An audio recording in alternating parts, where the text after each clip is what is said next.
Okay, I think we're going to get started. First of all, welcome. We are so pleased to be having this conversation and to welcome everyone to the discussion, Take Nature as the Measure, the Search for Sustainability, which is part of the Climate Justice webinar series at UBC. I'd first like to start with a land acknowledgement. The University of British Columbia is situated on the unceded, ancestral, and stolen lands of the Musqueam people. As our conversation and most of our work is situated in the land, it is extremely important that we acknowledge the stewards of this land for centuries before us and keep this in mind for our conversation today. So I'd like to introduce our speakers. Sorry about that. First, we have Wes Jackson, founder and president emeritus of the Land Institute, widely recognized as a leader in the international movement for more sustainable agriculture. He was a Pew Conservation Scholar in 1990, a MacArthur Fellow in 1992, and received the Right Livelihood Award in 2000, amongst many other achievements. We also have Robert Jensen with us today, Emeritus Professor in the School of Journalism and Media at the University of Texas in Austin, and collaborates with the Ecosphere Studies program at the Land Institute. He's the author of the new book, Restless and Relentless Mind of Wes Jackson, Searching for Sustainability. From UBC, we have MV Ramana, Professor and Simons Chair in Disarmament, Global and Human Security at the UBC School of Public Policy and Global Affairs. He's also Director of the Liu Institute for Global Issues, Acting Director of the Center for India and South Asia Research in the Institute of Asian Research, and a scholar at the Peter Wall Institute for Advanced Studies. His research interests are in the broad areas of international security and energy supply. And of course, we have Hannah Wittman, professor in the Institute of Resources, Environment, and Sustainability, and the Faculty of Land and Food Systems at UBC. She conducts community-based and participatory action research related to food sovereignty, agrarian reform, agroecology, and health equity in Canada and Latin America. And myself, my name is Paige Ingalls. I am a student in the Masters of Public Policy and Global Affairs program with a particular focus on sustainable agriculture. So I'll be helping with the question period, so please feel free to send over questions in the chat, and we will have our speakers address them after their conversation. So now I'd like to pass it over to Ramana to start off our conversation. Thank you, Paige. I also wanted to extend welcome from the School of Public Policy and Global Affairs, as well as the Liu Institute. I also want to mention something that Paige may forgot to say, that this event is being recorded. So if you have any problems with sort of talking, you'll not be on the screen anyway. I want to start by thanking Wes and Bob Jensen for being part of this conversation, and really pleased to have you both talking about this very important set of topics. So I'd like to start with a question to both of you. I'll start with Bob. So Bob, simple question is, why did you write this book that you just did? And I'm going to also parallel that with a question to Wes, which is to say, given that Bob is not a trained ecologist or agricultural scientist, why did you, Wes, agree to have him summarize your work? Well, that's interesting. I'm not a trained agronomist scientist. I'm not trained basically in anything except in journalism, which means I know how to make stuff up and pretend it's true. And I take great pride in being able to do that. The simple answer is I wrote this book because Wes wouldn't. And let me explain that. I first ran into Wes's work in the late 1980s. And it really sort of changed the way I thought about the world. I was aware of environmental crises and, a sort of standard approach to thinking about ecology. But Wes's worldview really changed the way I saw everything, and it was really important to me. I continued to read and listen to Wes's talks over the next 30 years, and then more recently had an opportunity to work with folks at the Land Institute and to spend some time with Wes. And thinking as a teacher and an organizer, My interest was in a short book that summarized some of Wes's key ideas. Wes has written books of his own. He's given, literally thousands of talks. There's a lot of video of him online, but I like the idea of an elegant little book that summarizes key ideas. So for about 3 years, I kept suggesting to Wes, you need to write that book. You're retired now. You can step back. You can organize your thoughts. I gave him an outline and he took a copy of it, thanked me for it, said he'd study it. The next year I came back, I gave him another outline. He said, thank you for this. I'm going to study this. But Wes is the kind of person I think who looks forward with new ideas and wasn't really interested in a kind of summary book. So The Restless and Relentless Mind of Wes Jackson is really, you could call it Wes Jackson's greatest hits over the previous 30, 40 years. Concepts that really I found really important in shaping the way I thought. And in addition to the ideas, the title, gives a certain flavor of the way Wes thinks, that restless, always moving, and relentless, the kind of the way in which Wes, if he gets his teeth into something, doesn't let it go, no matter how difficult it is. So that's the kind of origin story of the book. Thank you. And I will agree that it is an elegant summary, having read the book. But now I want to turn to you, Wes, and say, why did you allow Bob to write this instead of writing it yourself? Well, he essentially answered it because I wouldn't. And I did give it serious consideration, but I was busy doing other things. The thing about Bob is, he's always saying that he doesn't have any background in this, that, or the other, whether it's physics or biology or history or whatever, but just drop in an idea and or something, and there will be a kind of elaboration that tells you that he's on it and has been on it. And he's tenacious. He won't let you go. You think you can put something out maybe a bit shallow and conventional that is worthy of just a little peek here and there. And before you're done, you realize that you were in over your head before you even started. And the next day, there will be 1 or 2 pages arrive that is a summary of what we talked about. So that's a kind of, talk about a mind at work. And he's busy all the time, working on substantive stuff. You don't find him playing golf or cards or a lot of other stuff that keeps people occupied. You don't hear him saying things like, thank God it's Friday. He's relentless. And so it's easy then for somebody like me to be lazy and let him do it. So and we've Bob is authentic. I have never seen anything about him that was phony. And boy, sometimes you find within the academic world a lot of folk that well, the best thing you can say about them is that they what is the best thing you can say? Dilettantes. There are worse names that could be attached to so much of the academic world, but Bob is right there, and I don't know how he got to be that way, but there he is. I've just never known anybody like him.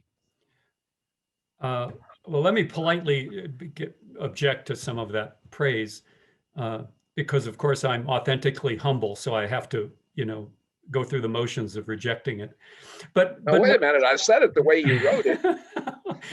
But more seriously, as Wes was talking, I was reflecting on my academic career. I spent 30 years as a graduate student and professor, and I had a lot of good mentors and advisors early on who warned me about the contemporary academy and its kind of quest for specialization and status seeking.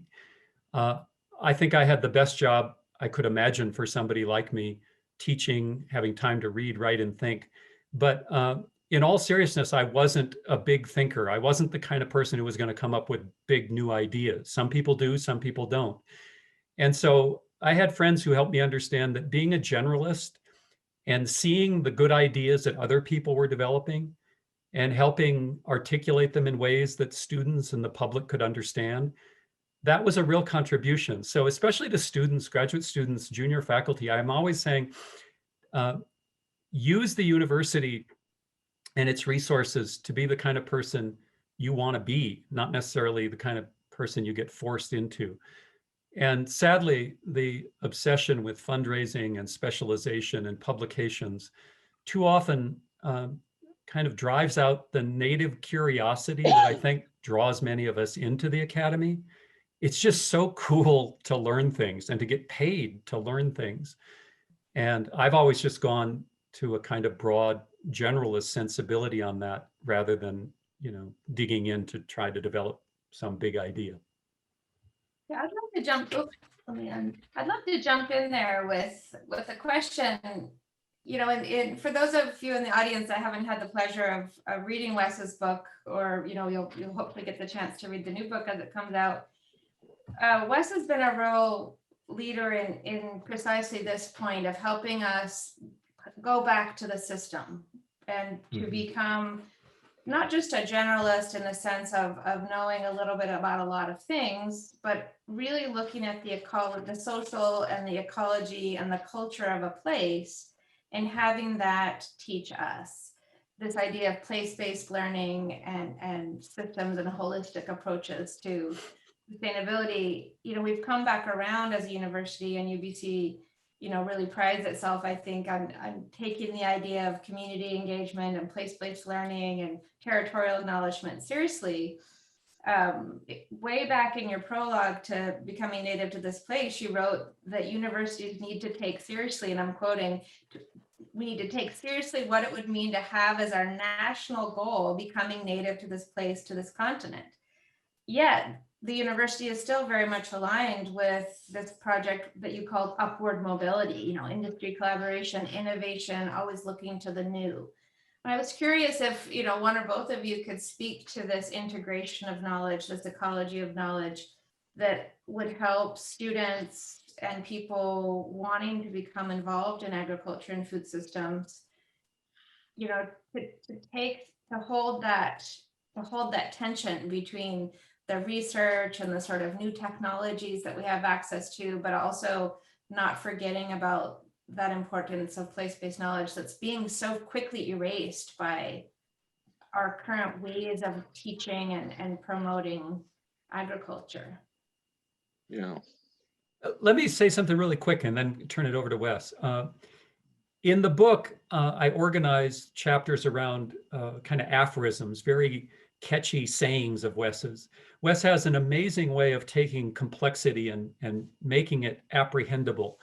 And one of those, an example you just cited, I remember listening to a talk long ago on a cassette tape, old technology. And Wes said, there's really only one major in every university, and that's upward mobility, right? And immediately that all put it into context for me. It's, no matter what you're doing, sociology, businesses, you're being encouraged to develop skills that will allow you to climb that ladder. And in that same talk, Wes said, what would it be like if we had a major in homecoming? Not everybody going home to where they were raised necessarily, but digging in that place-based way you said. And I just wanted to say that's one of Wes's really distinctive abilities to crystallize a really important point in just a few words. So back to you, Wes. Yeah. Well, We all, I think, want to know, where'd we come from? And I don't mean the Kansas River Valley near Topeka, Topeka, Kansas, which is where I grew up. But having been raised as a Methodist, then there was a story about where we came from. And of course, there's the Genesis version, and there's the story of the creation. But once you get into some of the scientific discoveries, we realize that we're products of a dying star. And realized long before that there was something called a Big Bang, or something that got spewed out into space. And the ancient seas set the pattern of ions in our blood, and ancient atmospheres molded our metabolism. We realize that we are products of the earth, and it isn't just the earth. I understand from that if Jupiter was not there, there would probably be no life on Earth because of the bombarding of all the debris coming in. It wouldn't be able to have a safe place for life. So you start asking those questions. Where did we come from? What kind of a thing are we? And then there is the third old religious question: what's to become of us? And that's what's on the line right now. And I believe that having something close to the proper answers of those two questions, where do we come from and what kind of thing are we? The journey from minerals to cells, the framework that is now in place to begin to fill that in. That has a great inspiration for, the implication that we're the only species that, so it seems, that has become matter and energy's way of having gained self-recognition. Now, that is a lively world, far better than anything you pick up in your Sunday school class. There's some good things in that Sunday school class. I don't want to, and even some of the awful hymns have some good lines. But the larger point being, I think most people want to know the story, and knowing the story then sort of determines what we're going to do about that story. And one thing that, and one of my most treasured people is that great Canadian Stan Rowe at the University of Saskatchewan. He's dead now, but Stan Rowe had one of the clearest minds of anybody I've known about ecology, coupled with evolutionary biology. And I had the pleasure of getting to know him pretty well and took some field trips with him. And there's a man that was pursuing some of the same basic questions. And what he did, I think, more than anyone else that I know, is begin to elevate, not, he didn't begin it, but to elevate ecology and evolutionary biology and see the ecosystem as slabs of space time that organizes our relationship to the earth. And so I've just been so fortunate to run into people like Stan Rowe, who were asking the difficult questions. Most of them don't compute for anything that's going to give you a richer in terms of money livelihood, but give you a rich life. And so all the way from, you know, the journey work of the stars down to Darwinian evolutionary biology, ecology, and then where we went wrong when we became a species out of context, starting about 10,000 years ago. And we have not figured out a good way to handle life as that species out of context. We thresh around, and that's something Bob and I are talking about, writing about quite a bit. Could you talk a little bit more about that, just for the folks in the audience? You know, this idea of being a species out of context, but yet being a species that's still so utterly dependent on this context that we as a human species can't survive without a functioning ecosystem. And so, you know, this kind of specialization or this kind of like worldview that you're talking about separation and has been so damaging to restoring that kind of metabolism between the social and the ecological context. And a lot of what I see in ecology and evolutionary biology is this idea that humans, you know, are the other and the enemy. So, you know, as a social scientist, I work with a lot of ecologists who I love very much, and we're sort of tentatively approaching each other to talk about how we can restore, you know, building on the kinds of ideas that you've put forward. How do you restore those relationships so that humans are no longer out of context, that are restoring or regenerating or revitalizing a context that can persist? Bob and I are working on a book now, and he's doing essentially all the heavy lifting on this book. But so we begin with the idea that the imperative of highly dense carbon is more than humans can say no to. And so, even though we've been around with the big brain 150 to 200,000 years, let's say 200,000 years, we've had agriculture only 10,000 years, which is 5% of our total evolutionary history with the big brain. Mm-hmm. All right, so we unwittingly got at, with agriculture, there at the eastern end of the Mediterranean, where it's drying out at the end of the Pleistocene, we unwittingly got at what my friend,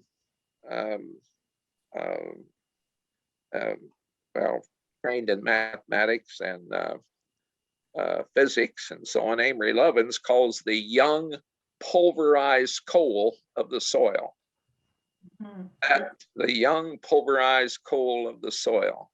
And that then made it possible for us to have excess.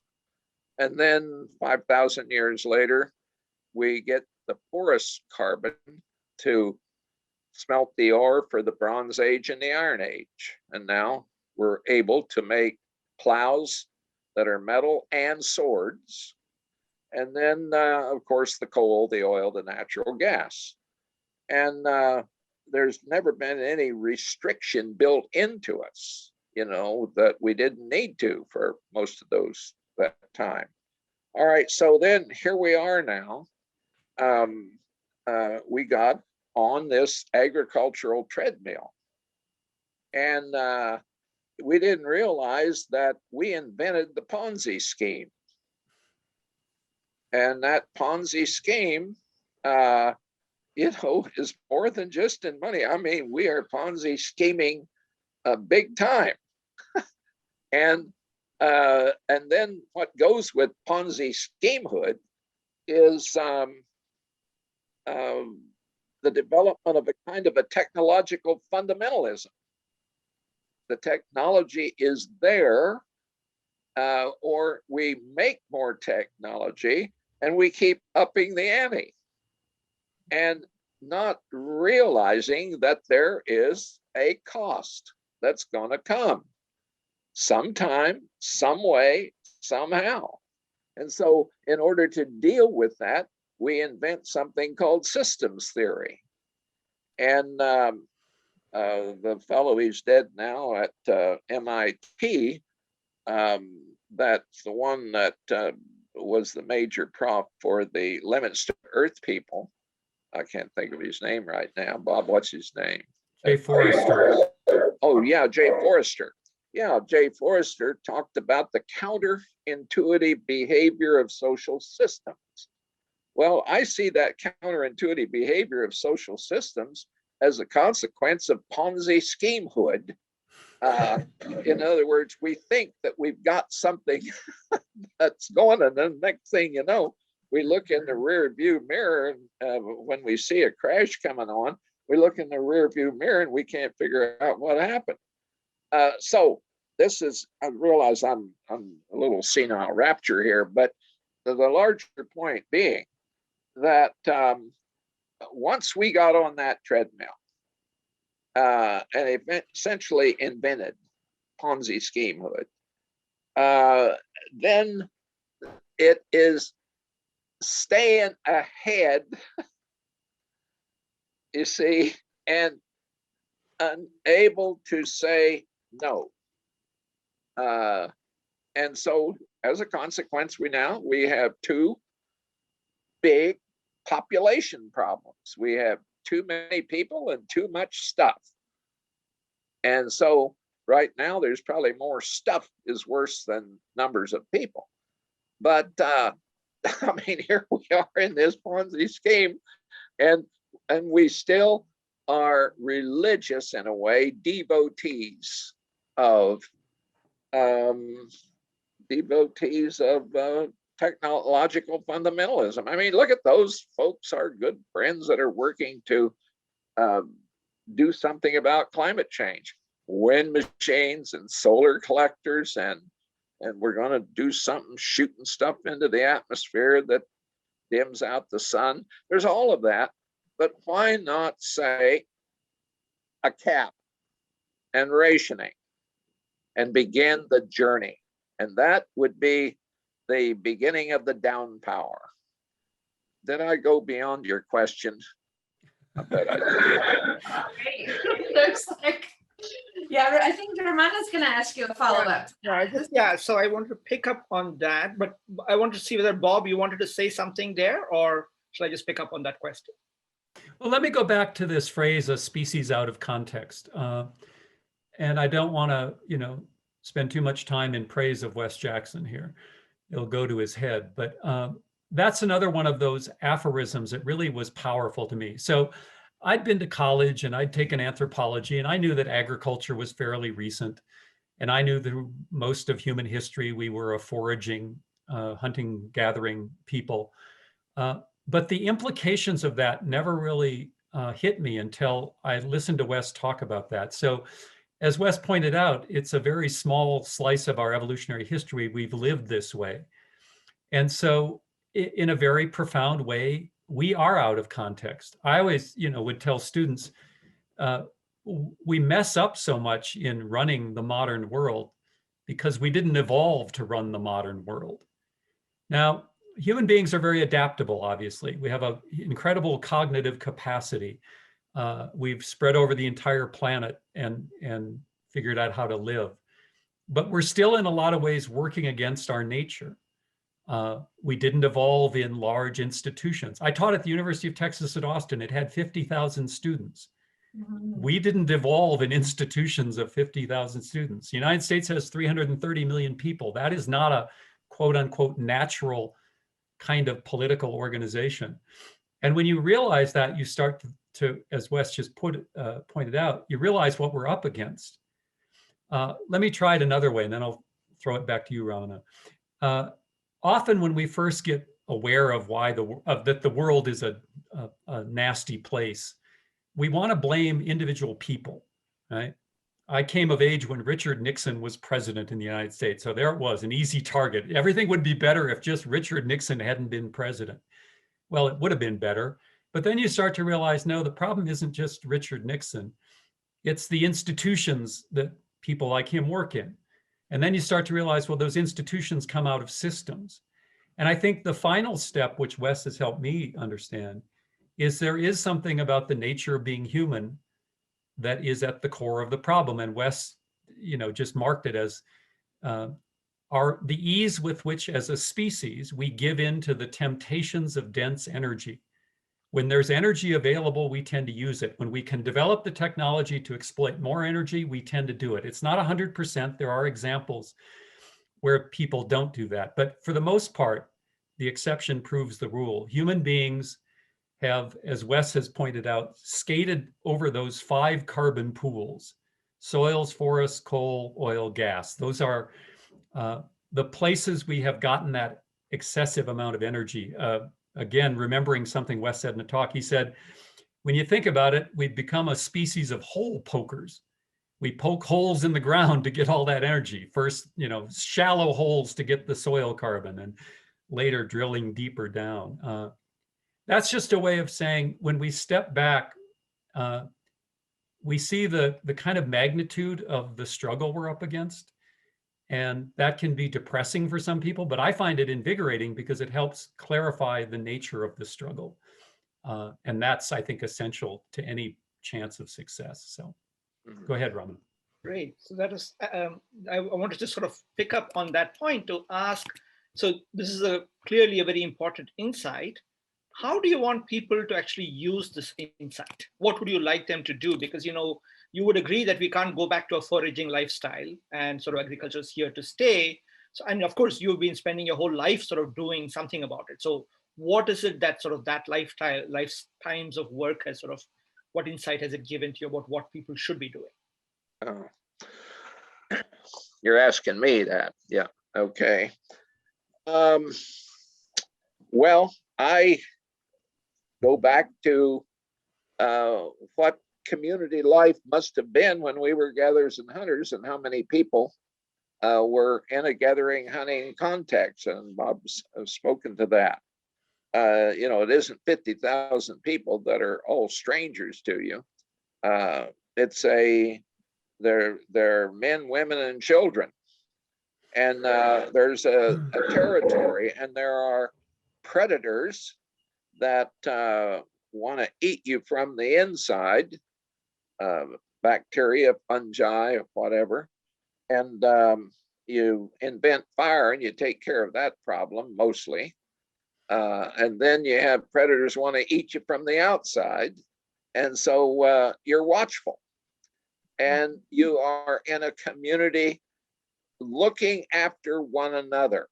I think the fundamental thing about what made it possible for us to stand up on 2 legs, lucky to have an opposable thumb, and be paying attention. I've thought recently that I think I've lived most of my 85 years with attention deficit disorder.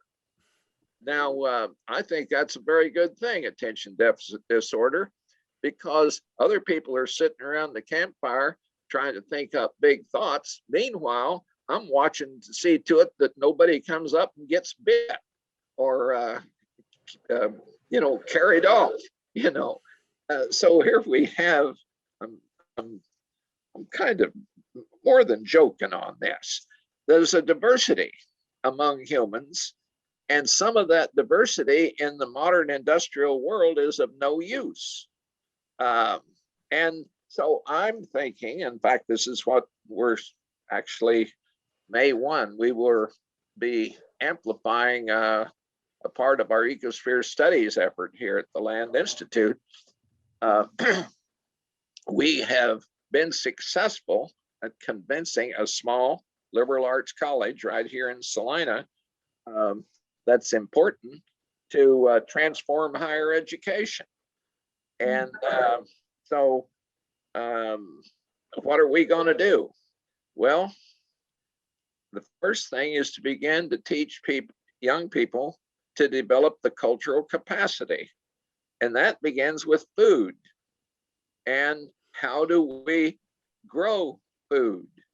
and what kind of social political arrangements are possible at a small scale. So Bob and I take the position that we are already in an apocalypse, and that apocalypse actually began 10,000 years ago. So once we stepped out into that Ponzi scheme world, from now on, we're never going to get it right.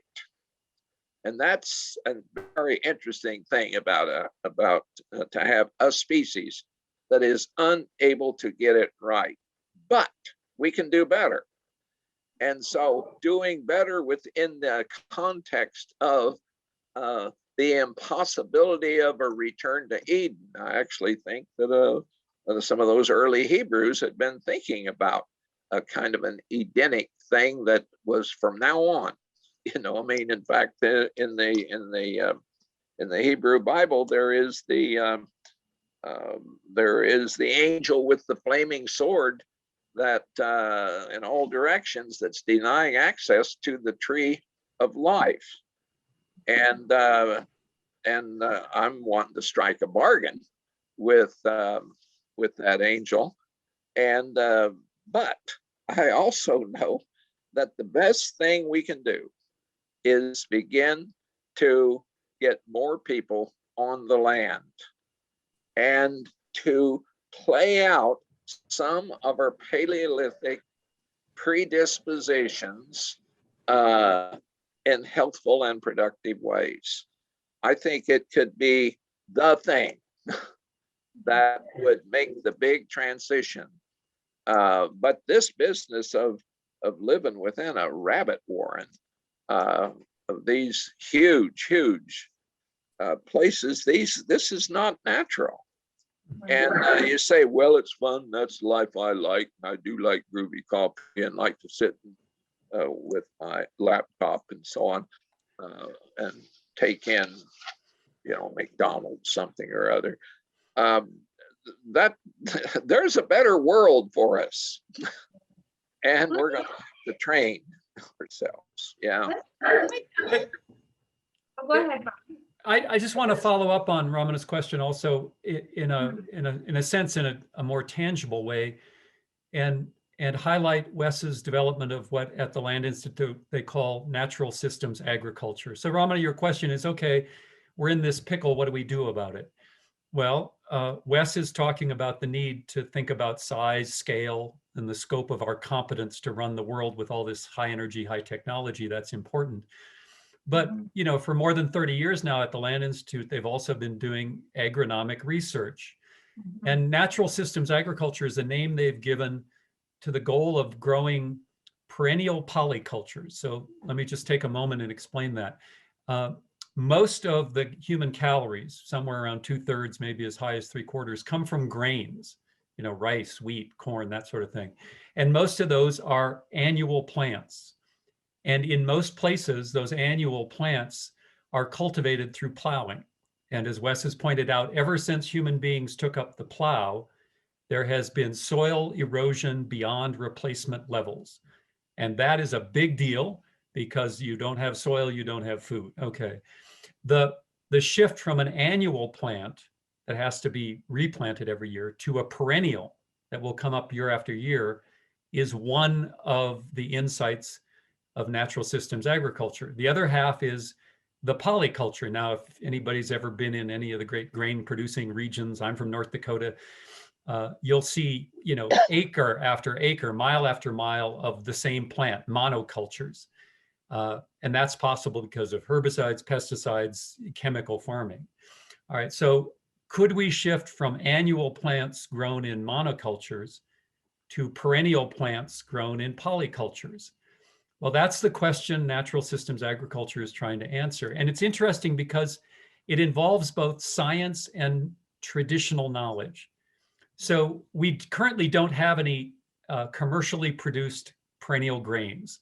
The Land Institute has produced one called Kernza. It's a relative of wheat, and it's in limited production. There's perennial rice being grown in China, right? But we don't have a lot of perennial plants, grain crops. So that has to be developed. And that means science, that means plant breeding, it means agronomy. On the other hand, polycultures have been around for a long, long time. People growing plants in mixtures is not new. And so the Land Institute works on that, what they call ecological intensification, which draws on biology and botany and ecology, but also looks to traditional knowledge. And I think one of the exciting things about the Land Institute, again, I'm not a farmer, I'm not an agronomist, but as a layperson, I can see that the work they're doing there, which started with Wes's ideas about this going back 40 years now, is really a tangible way to produce food that is less ecologically destructive. So that's one of the things we do. Is that going to solve every problem? No. Are we going to be able to feed 8 billion people that way? Probably not. There's some tough questions down the road about size, scale, scope of competence, but at least there's a really, I mean, I kind of get evangelical about natural systems agriculture. Brothers and sisters, gather around. I want to tell you about perennial polycultures and the gift to the ecosphere, but I think it's that kind of excitement that draws people to the Land Institute, because they see that that is a real potential, not solution in the big sense, but a contribution to a way of humans, becoming more natural in a sense, living in a way in accord with the ecosphere. Well, to pick up just a little bit here on the importance of hanging on to some science as we move on. I'm talking, yeah.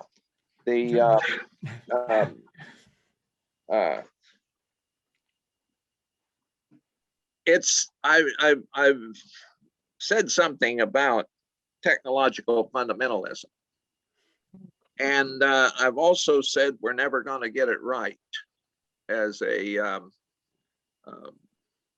species out of context. But I do want to illustrate that probably we're going to have to take us on this journey quite a bit of science. The question is, we got, I don't know, a bar around here or something. A big question for those of us working on perennial grain polyculture has been, why did our ancestors never develop perennial grains? And why can we now? We think we can now. And when we say we can now, we say that because of modern understanding of genetics and modern computational power. So there we are. You see, the modern computational power is going to allow us to deal with large numbers of plants, and our understanding of genetics. Now, you might find this interesting. Why is it that why is it there tends to be perennial, how is it that perennials and annuals are different? Well, annuals tend to self, accept their own pollen. Perennials tend to outcross. So I don't know what's going on here. So the outcrossing perennial, are you folks able to hear me? Yes. Yeah. So the outcrossing perennial versus the selfing annual, if there's a desirable gene like resistance to shatter, it gets very quickly fixed in the population. Or if it's a deleterious gene, it very quickly gets kicked out. That's the tightest form of inbreeding. Perennials, outcrossers, build up a genetic load. And if, let's say, all of us were at the eastern end of the Mediterranean, say 5,000 years ago, and we saw some plants that looked promising, and we would say, let's start a breeding program. Well, we would have populations crashing all over the place because of that genetic load. All right, so now we understand that. Now, how do we deal with that? Well, we deal with that by knowing such things as genetic load, you see, and then having the technology. So this is not to say we're all going to go back to the upper Paleolithic. It's just that we want to draw on that out of the Paleolithic that we got to have if we're going to get along in a community, a culture. Yeah. That's, this is great. I actually have 2 follow-up questions. One on the capacity building topic we were talking about a few minutes ago, and one on the information implosion and the sort of the data-driven decision making towards the future. And so maybe I'll just go back to the capacity building question. You're talking about the new initiative at the local university to train young people in growing food and understanding systems. And I sit here at the university where we're working with many young people who want to go back to the land. And then we're also at the same time working with ecologists who are proposing projects like Half Earth, where they want to take humans out of half of the land. And then in a third angle, most of the agriculture that we're looking at in North America is very recent settler agriculture that's occupying unceded indigenous territory. And so as we grapple with these tensions of like colonization of humans in a violence way, not just an evolutionary way, and we also look to kind of revitalize landscapes. I mean, we can get into the whole Cronin question about what is wilderness and is there such a thing as wild nature? I guess my question is, what future do you see, or what kind of forms of capacity building do you see for building these kind of new relationships between settler farmers, both new and young farmers, and today's aging farmers, and indigenous communities with this kind of cultural heritage and ecological knowledge on whose land traditional farming is taking place? Yeah.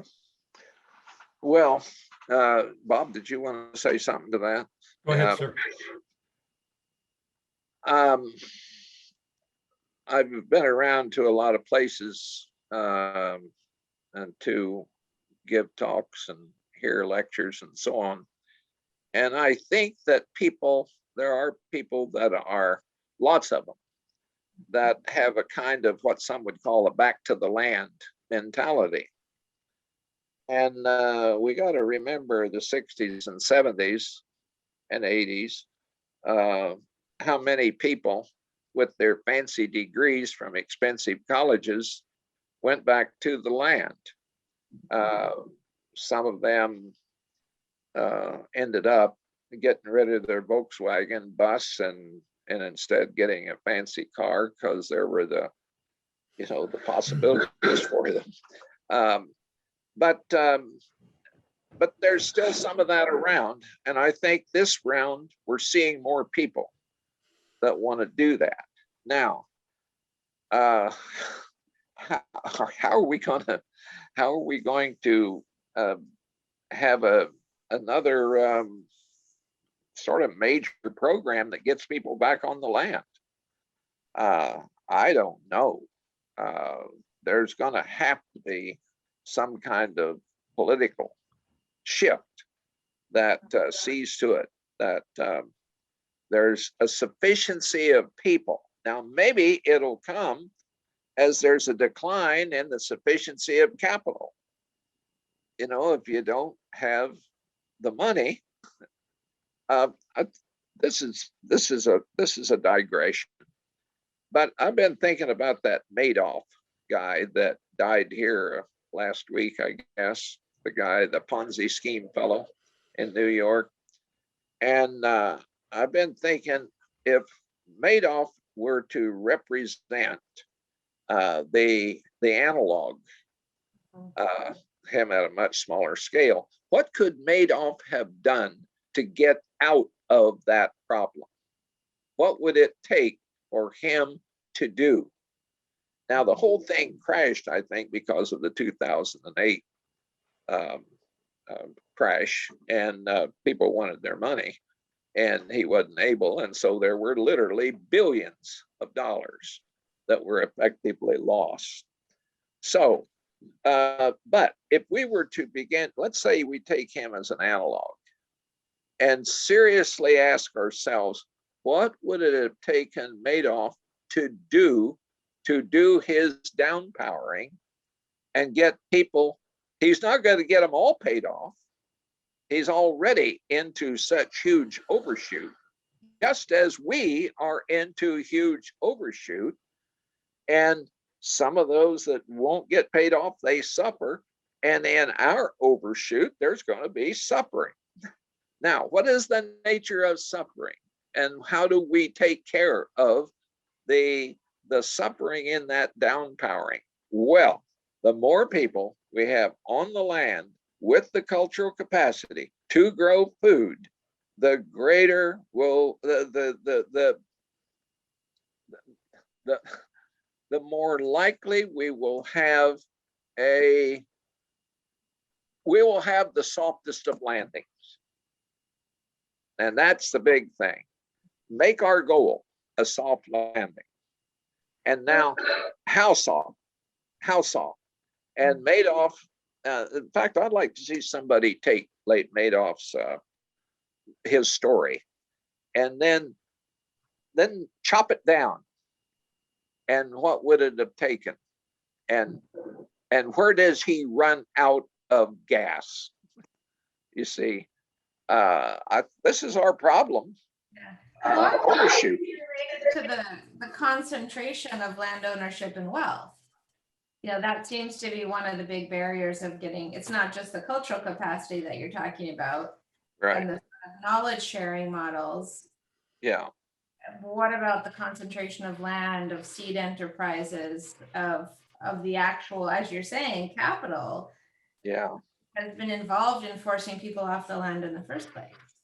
Well, I come back to my late friend J. Stan Rowe again, and Arnold Schultz at Berkeley, a friend of Stan's back in graduate school days.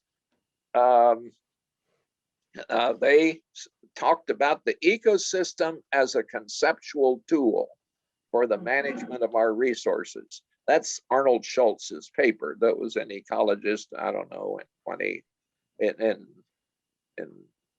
60 something.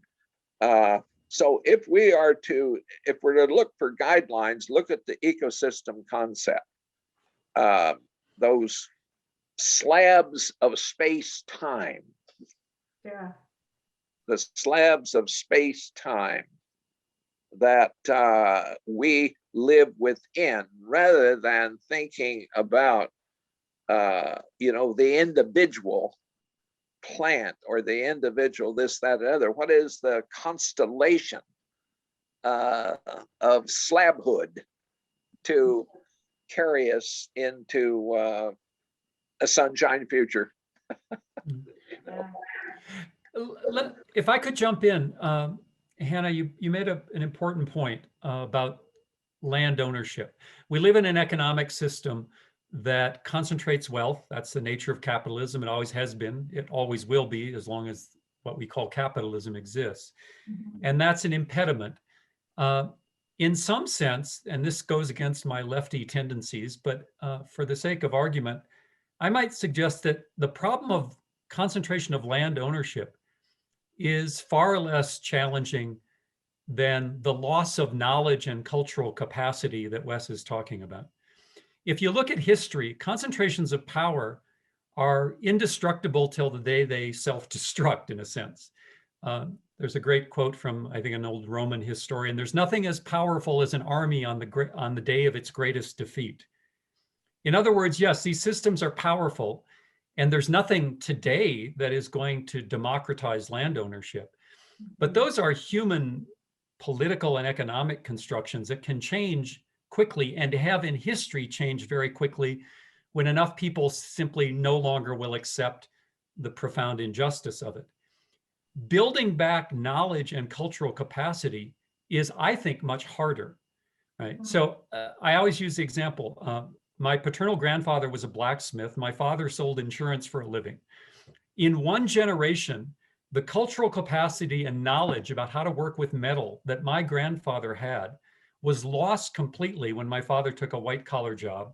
And I inherited none of it, right? Now, yes, I can watch a YouTube video and, figure out how a forge works or something, but the actual day-to-day knowledge, skill, and awareness of what that means doesn't come overnight.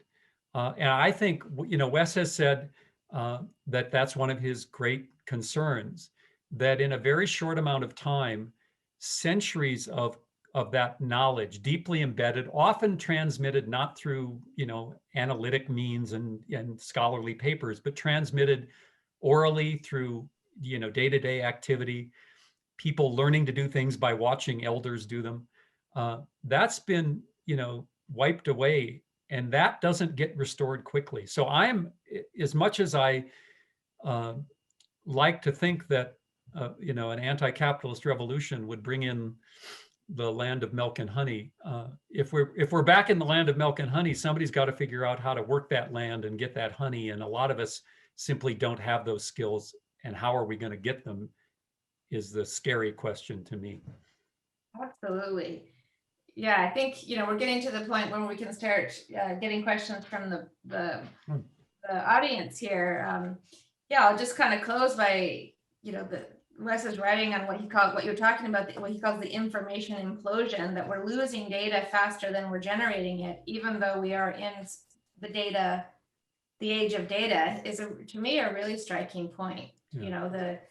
The idea that data is going to solve our problems is the one that's really pushed by the agri-tech industry and by global agricultural capital. And I think the point that you're making is we need to ask what kind of data they're using and what kind of data they're not using that's being lost, that's held in these really place-based cultural capacities, and that those kinds of data-driven initiatives that are maybe have an ownership model and a data sovereignty model that is not necessarily helpful for humans in the environment if we're looking towards building the food systems of the future. Maybe I'll stop there and just hand it back to Paige to lead us off on our next round of questions. But I'm really, really excited about the way this conversation is going.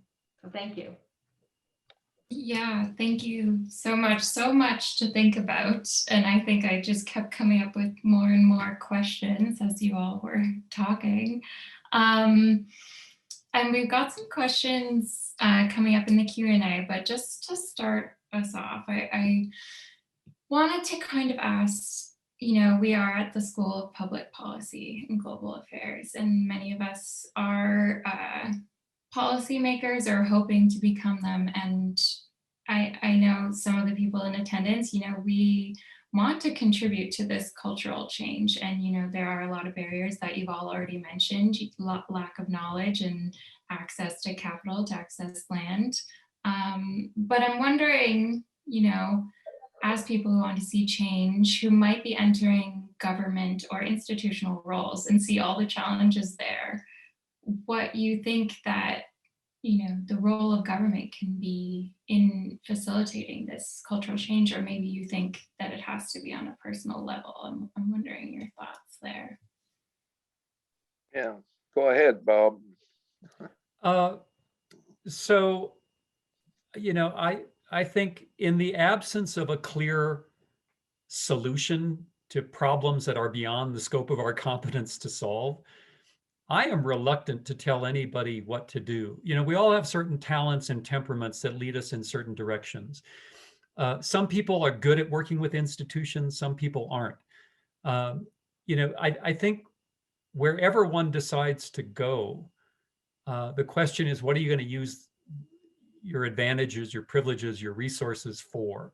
That's, to me, a more important thing to focus on than where should I go. So let me just give you an example. I spent 26 years working at the University of Texas at Austin, which in no way reflected my values or my goals. Right? I wasn't I always used to say I had an academic job, but I wasn't an academic. That is, I didn't try to embrace the university and what it told me to be. I tried to use the advantages and resources the university provided, both in teaching and then in work in the community. And that was more important, I think. So I'm always loath to tell people what to do when I'm not sure what to do myself. But let me just give you an example. A friend of mine saved money for his kid's college education. But he always told the kid, listen, if you don't want to go to college, you can use that money for something else. And the young man, when he got to college age, decided he didn't really want to do that. It wasn't, in keeping with his goals. He wanted to bake bread. And so he presented to his parents a plan to use that college fund to go around the world investigating bread and new techniques so that he could come home and bake bread and contribute to his community in that way. And I thought that was a really inspiring story, that there are a million different ways to contribute. Some in government, some outside, some even within the corporate world, there are ways to contribute. So I'll stop there, but I think we get too wrapped up in trying to figure out the way to do something instead of looking for ways to use whatever advantages we have. Yeah. Yeah. There it is. No silver bullets. I think this might be a bit of too much of a personal question because, I've wrestled with this so much, having studied permaculture and not wanting to bring it into the mainstream, but to also bring in some of those things. And I don't know, I'm being bogged down by being part of the system, as you all were talking about. Well, the first thing I would say is everybody's part of the system, right? That this isn't about purity politics. I'm looking over at Ramana, and I met Ramana in the context of anti-war activism and challenges to nuclear weapons and the military-industrial complex more generally. Well, people in that world, some work within government, some aren't. Some work from grassroots organizations because that's in keeping with their talents and temperaments. Some are more technically oriented and some are more, politically oriented. There's a million ways to contribute. And to me, it's never about who's the purest. It's about who's the most effective. And that's contextual, and that can change overnight. What worked one day might not work the next. It's about staying nimble, I think. But I think it's also to reflect back on something that Wes has written a lot about.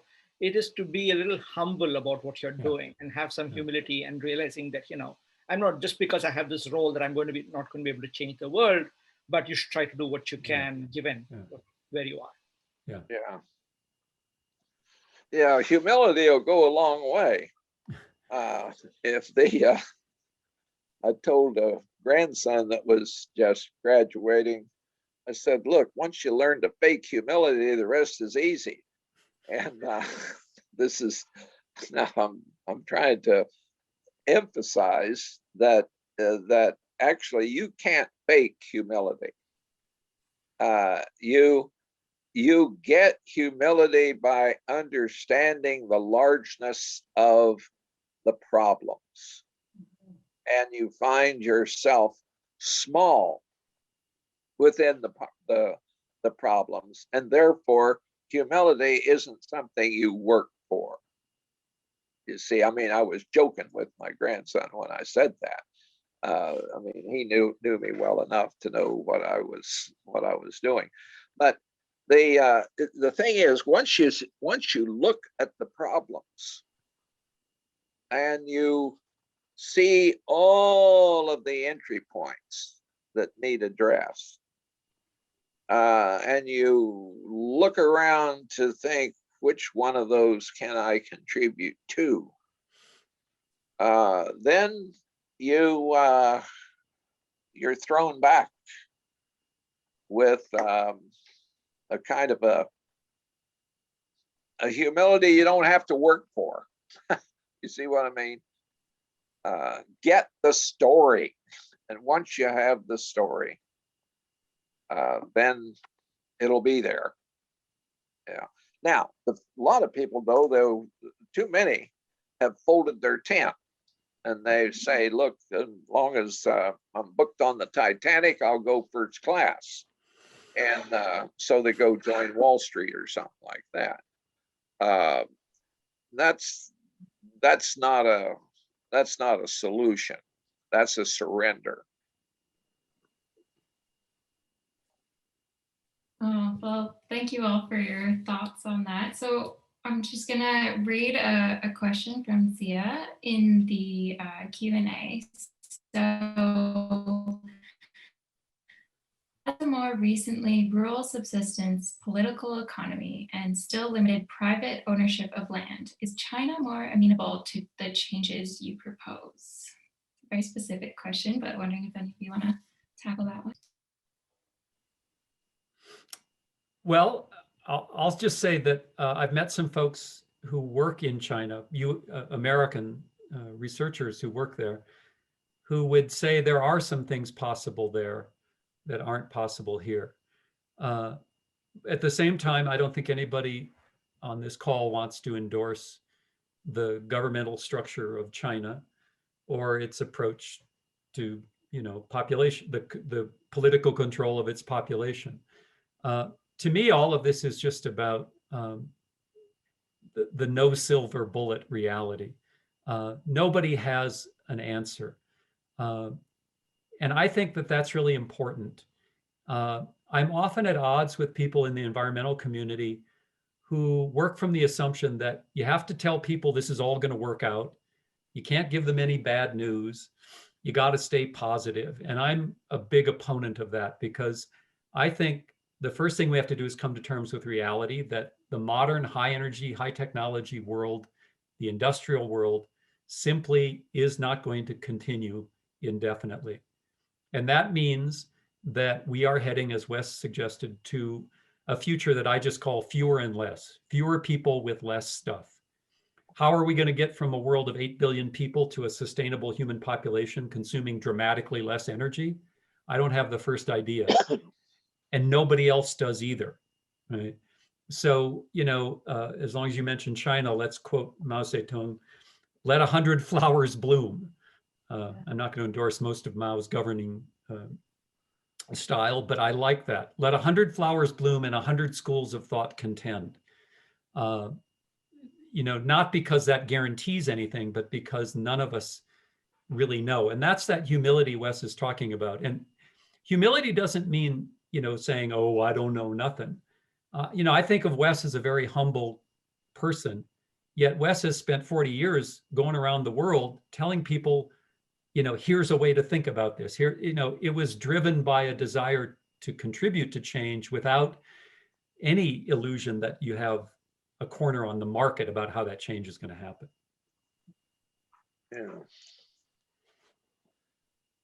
Yeah, and I think a lot of what I take from that question is just the importance of understanding that there isn't any one size fits all. That if you're taking a principles approach based on place-based solutions, then that is a real reminder that even if we have all the data in the world, if that data is not relevant to our context, we need to be careful to not, we need to have the humility to understand that it might not apply to us. And so I think that's really hard for researchers, because researchers, one of Ramana and I's great friends, Naveen Ramakutty, says, policymakers don't like two-handed scientists, because we always want to say one hand and the other hand. Policymakers want black and white answers. They want certainty, and the world doesn't work that way. So I think this place-based and principles approach that you're proposing really provides us with another way out to those getting stuck. Yeah.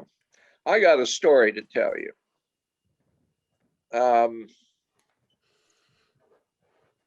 I'll keep it as short as I can.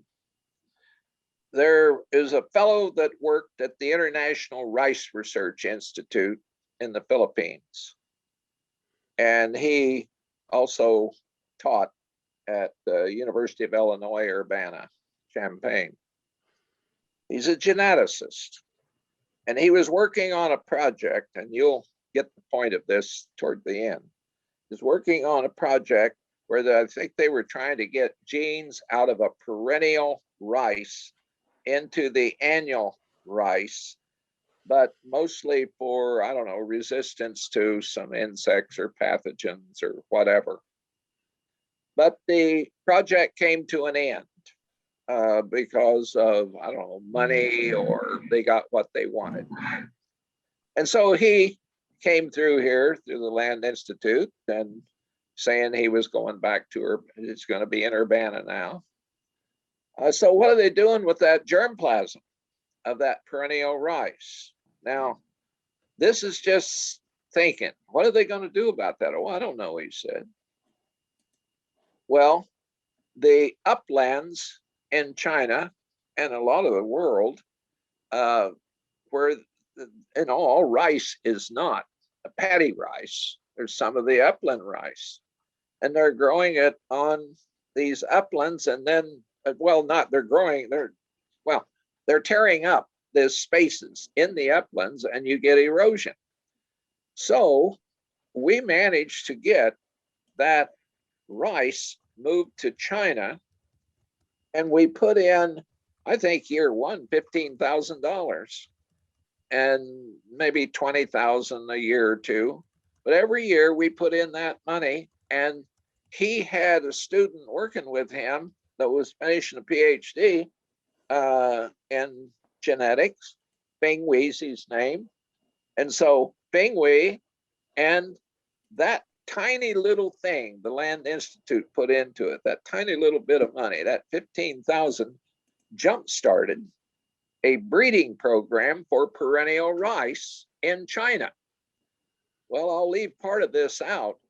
There are now thousands and thousands of acres of perennial rice in China.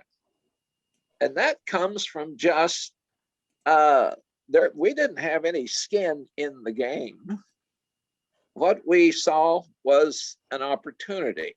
Now, so we were over there in 16, I guess, my wife and I, and that grandson actually. He says, there's going to be thousands of acres of this. All right, but it was all paddy rice. That wasn't, they weren't using it on the upland. I thought, well, boy, sure wish they would. Well, we intend to do that. All right, I'll now jump forward. Within the last 2 or 3 years, Laos, Vietnam, Cambodia wanted that germplasm for their uplands where they're having erosion. Now, we had nothing to do with that, but it's a matter of paying attention to an alternative. It didn't help the Land Institute, even though they sent 2 people over here every year and paid to have 2 of our people go over there every year. And that continues. Now, could anybody have computed that? You see, it's a matter of standing ready for opportunity. Now, here's another little thing. The Chinese are happy about it, not just because of the soil erosion, but it means less labor. Most of the farmers of the world are women. It means less labor for women who have more time, and women who have more time free of labor want fewer children. Fewer children as a derivative of upland rice. Now, you see, this is the way the world has unfolded in a negative sort of way, but with our purposes, ecological, this stems from an ecological concern about soil erosion. You see, so all I'm saying, I guess I'm preaching, stand ready, seize opportunity. there's nothing heroic. There is only opportunity. Yeah. Very interesting and thoughtful. Yeah, I hope that answered your questions, Zia. So we have a few more questions and we only have about 15 more minutes. So going to move on to the next one. So Tasha asks, what are the newest, most interesting land literacy initiatives that are engaging people that you know about? And I know Hannah and Wes, you work with these topics, and Wes at the Land Institute, maybe you want to talk a bit about some land literacy you've been doing there recently. Not sure. I'm sorry, but there's a kind of a breaking up there that it goes, that includes my poor hearing. Yeah. Can you say that again? Or Bob, did you get it? Yeah, maybe I'll just make a quick comment and Wes will understand what the question was. So you said land literacy. I'm not sure this fits in it, but I spent a lot of time in Minnesota, and there's a statewide group in Minnesota called the Land Stewardship Project, which is friendly with the Land Institute in the same area. And they've been doing beginning farming classes. So as we've been saying, there's a lot of people who want to be able to go make a living on the land, but may not have the skills. And so they're doing interesting things with actual classes. They're pairing young farmers with older farmers. And the land stewardship in recent years has especially started to focus on the question of justice also. It's been a predominantly white institution reflecting the agriculture of Minnesota, but it started to look into the long-standing questions about justice and land ownership and all those sorts of things. It's a reminder that institutions like that, a nonprofit, can do exceptionally good work and stay nimble and shift focus when that's necessary. So that's just a very simple example of a place that's trying to help people who want to farm, and doing it in the larger cultural context. Yeah. That's what I was going to say. Yeah. Yeah, and I think that Paige has we'll put a link in the chat to some of the land literacy initiatives that are happening at the UBC farm and at some of our partner organizations like the Young Agrarians. But a lot of what we're seeing changing right now in especially university or kind of research institute, community facing, cooperative extension programs that have really missed for the last 20 or 30 years this place-based way of knowledge. It's really been an agricultural extension focus where knowledge is being given to people or in many cases forced upon people. And I think the shift that we're seeing in these land literacy initiatives, the more recent ones, is precisely this shift back to a knowledge sharing and ecology of knowledge, where we're opening the possibility to learn from indigenous ways of knowing around a certain place, or opening the opportunity to look at diversified or agroecological production methods, which look really different in different places. And so I think that's what excites me, is to understand that there isn't just one way of doing things, and different places have different opportunities and different constraints. And so really becoming more nimble to thicken our toolbox to be able to say, well, in this context with these people, through conversation, identify the initiatives that might, could bear fruit in a certain place, and then trying again. So I'm really excited to see a lot of those, bring on the social justice aspects that Rob was talking about, bring on alternative forms of like land sharing. We see a lot of community land trusts involved in land literacy initiatives as well, especially in the US. There's a lot of agricultural land trusts that are doing community education, community network, linking eaters and growers. And so really broadening out this conversation beyond just farmers, but looking at, growers and eaters as part of one system, and then broadening those relationships. I think that's pretty exciting too. Yeah, good stuff. If I want to jump in real quickly, and I apologize, but earlier I wanted to highlight another insight that Wes's that really had a big effect on me. And we started to talk about it and then got derailed. One of Wes's, I think, great aphorisms is high energy destroys information, both cultural and biological. And the connection here is, where are we going to put our hopes? Wes's point is that all of this energy that's come into agriculture has destroyed biological information. We have fewer crops, fewer crop varieties, right? All of the information that's in the DNA of a plant, a lot of that's been lost. And we've lost cultural information because high energy farming uses, coal or oil and gas to replace human labor, and therefore human beings don't know as much about farming. And so in the institutions, especially the ag schools of the United States, at least, there's always a focus on high tech and how all of that new information, global positioning systems that can direct a tractor down to the inch, right? That seems to increase the amount of information we have, and more information is assumed to be better. But Wes points out that we're actually destroying information. So whatever programs we try to develop for a more sustainable future, I think has to understand that energy and technology, while we may use them, as Wes points out, we'll have to use them. Energy and technology are not the solution. In fact, they're often an impediment to solutions. Yeah. One thing I hope everybody, this is a little sermonette here. We've got to come out against this 30-30 business and the idea that we're going to use half the planet for nature and the other half for us.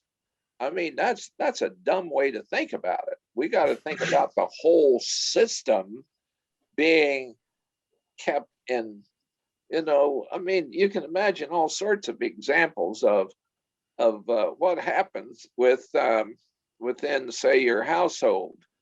Husband says, I'm going to go out and work at the office today, but then I'm only going to work half time. The other half time, I'm going to go steal something. I'm going to, you don't have a world in which you have, the virtue, and then it somehow the virtue offsets the negative. What we got is an earth. By the way, I think we ought to quit referring to the earth as a planet. I've been doing it for years, but I'm thinking we've got to start calling it an earth or an ecosphere or whatever. But back to this other, there is a movement among folk about we're going to have a certain percentage of disruption, and then we're going to have national parks. That isn't any way to live in the world. I mean, you don't live that way in your own home, in your own community. You're for the coherence of all.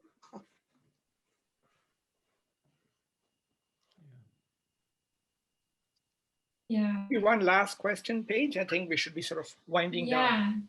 Yeah. So our last question, I think it's been upvoted. So we'll go with the question from Professor Nevin Ramankutty.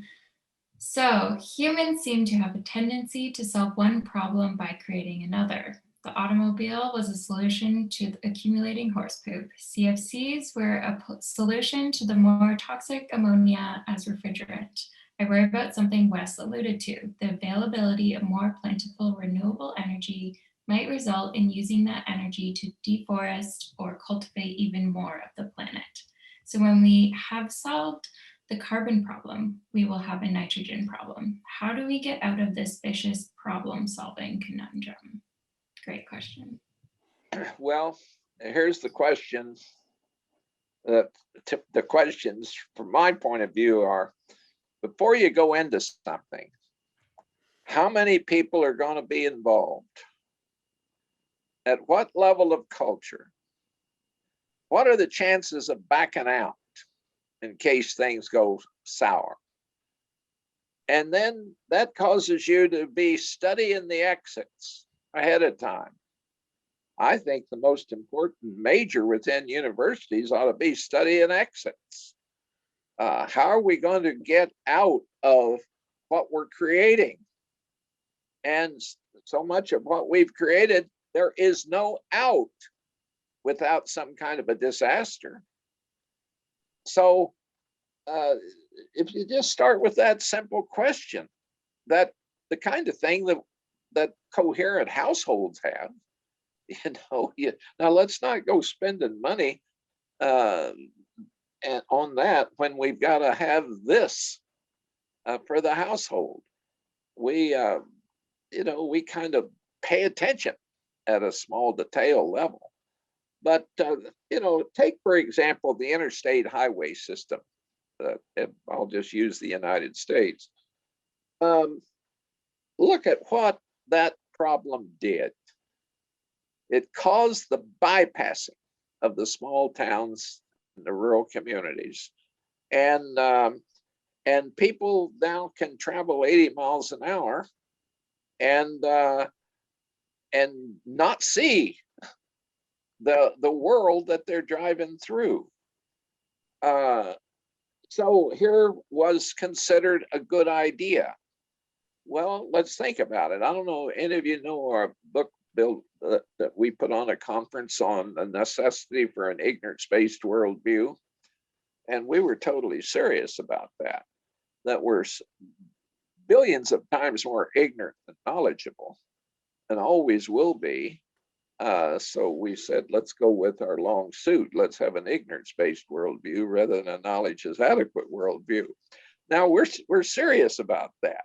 I mean, when we put on that conference, we had a little streamer across the street that said, "Welcome, ignoramuses."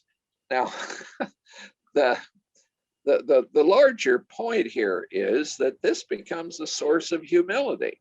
Once you start thinking what those consequences are going to be, and it usually has to do with some hyperbole that some senator has thunk up.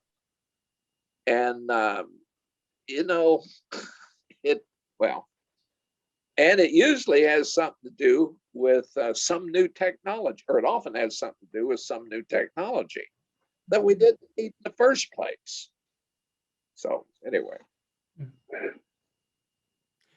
I would just add to that real quickly. Wes used the term technological fundamentalism, which ignores this law of unintended consequences. And what makes it especially fundamentalist is that this belief that high energy, high technology solutions can solve all problems extends to the belief it can solve the problems created by previous uses of high energy, high technology, which is what the question alluded to.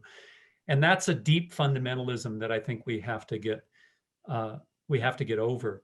I also think, the sort of background to a lot of what we've been saying is to acknowledge limits. Some of my friends like to use the phrase, less is more. If you have less stuff, it's even better. I would offer a friendly amendment. Less is less, but less is okay.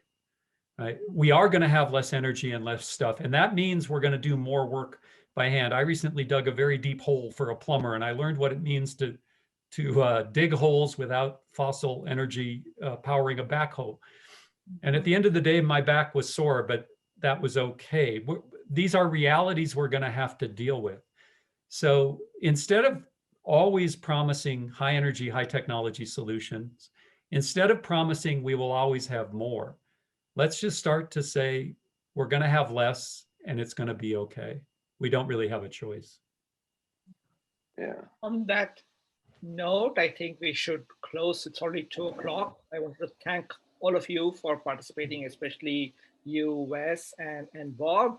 I want to thank all the participants. And last but not least, Lindsay and Tina for doing all the backstage stuff so that we could actually have this conversation. Yeah. Well, Thanks. This has been a pleasure for me to get to connect with the Canadians again. Yeah. Thank you. Come and see us. Thanks, Looking forward to everybody. doing it in person soon. Yeah. All right. Thanks, everybody. Thank Okay, you. yeah, thank you. Thanks, Yeah. Paige and Bye-bye. Ramana. Thank you. Yeah. Yeah.